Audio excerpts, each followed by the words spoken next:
Welcome to the Slop Farm. Enjoy the video. You're opening Snapchat and diving right into security. First, tap your profile, then Settings. Once there, find Two-Factor Authentication and tap Start. You want to begin now because adding 2FA prevents account takeovers. Make sure your phone has Signal and you can receive SMS, or install an Authenticator app, Google Authenticator or similar, before continuing.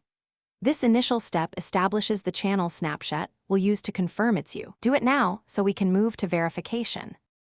Now choose how Snapchat will verify you.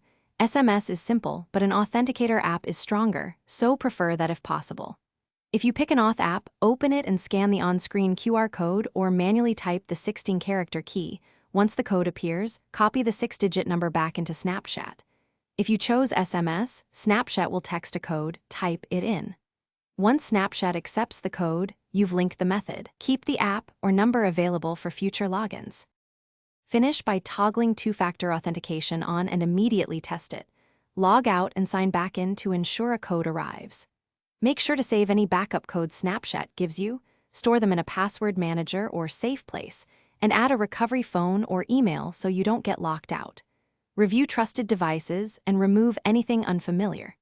If a code doesn't arrive, check Signal and Time Sync on your Authenticator app. Resync the device clock and retry.